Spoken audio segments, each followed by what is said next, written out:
Hi, my name is Joshua Gibson, and this is my formative growth assessment video. My assessment day experience I felt was much stronger than the one in June. It is clear to me that I have experienced much growth since then, and I found myself able to recall experiences from my residency and lessons learned from the classes to aid me during the assessment. I think my strength of the assessment day was the basket items. I felt far more comfortable than I did in June with these, and I felt like it was more of a strength for me because of my experiences in my residency. I was really able to pull from them, particularly ones where I had to call HR. We've had to do that multiple times in my residency, so things like that, some of those higher profile basket items that I may not have been comfortable with in June, I felt much more at ease sort of calling HR and kind of dealing with it in that way. For me, the weakest part of my assessment day, I have to say, was the role play. I felt very nervous, and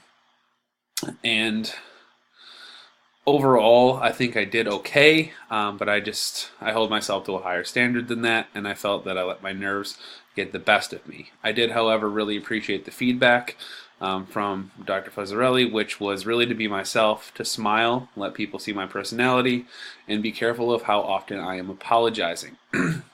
They thought that it was a strength in the beginning that I took ownership of the situation in my scenario. However, I referred to it more than once, and they said that that can come across as weakness. So just to be careful with that moving forward.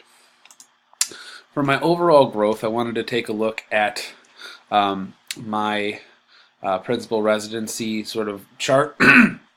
And for me, I would say the most experience I've had is in the discipline category. In my residency, I've had to deal with an awful lot of discipline, far more than I thought I would.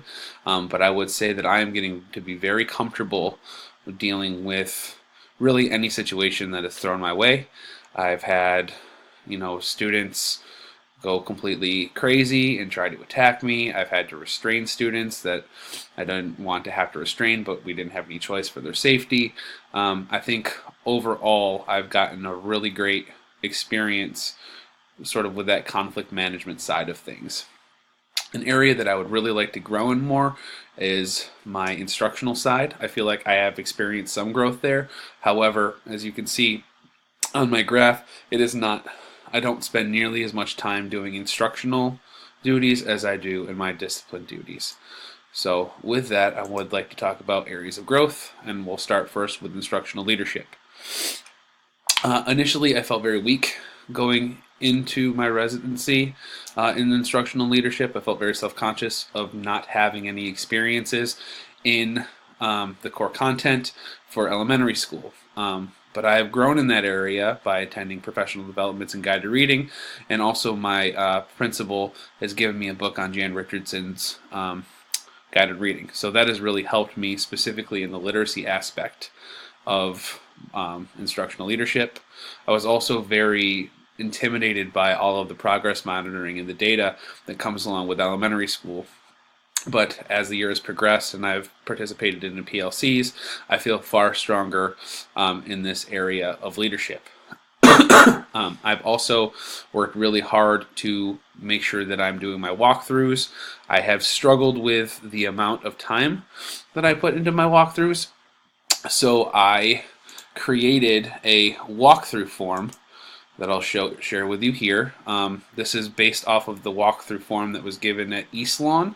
The principal there said that we should take it, so I did, and I feel like since doing this, it has absolutely streamlined my ability to give effective and quick feedback to the teachers.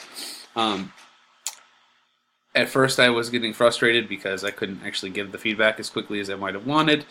I found myself having to copy and paste from the spreadsheet, but I pushed through it and found an application to help me streamline that, so now I can just hit submit and it goes directly to the teacher. Let's see here. Another area of growth for me is the managerial side of things, particularly Standard B I've gotten really good at, which is sort of that discipline side, and a big part of that is my implementation of restorative justice at Parkwood. This is my restorative justice plan. I created it based off of research, and I presented it as a professional development to the 4th and 5th grade.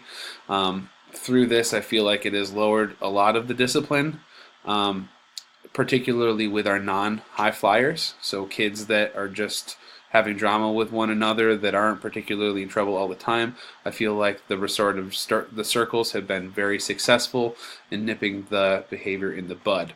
I've also found that the teachers that are doing restorative justice with fidelity have experienced far less write-ups and behavioral issues in their class.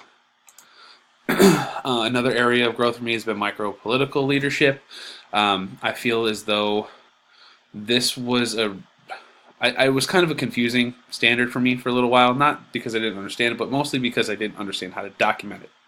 And in many ways, I am still somewhat confused about that, but I have really grown in the area of creating relationships and utilizing those relationships to gain leverage and get teachers to do things that they wouldn't normally do. So I feel much stronger in that standard. Areas that I'm still struggling with, maybe not struggling, but areas that I still need growth in, is standard 1, which is strategic leadership. I just haven't had that much exposure to it. I feel like most of my time is spent in discipline and doing instruction. So the strategic side of things, the school improvement planning, the mission and the vision, while I support my principal's mission and vision and the school improvement plan, I haven't had that much impact on it. So this is an area for me that I certainly need to work on a little bit more. I would say cultural leadership I need to work on as well. But for the most part, I would say the strategic leadership is the area of growth that I need to focus on most.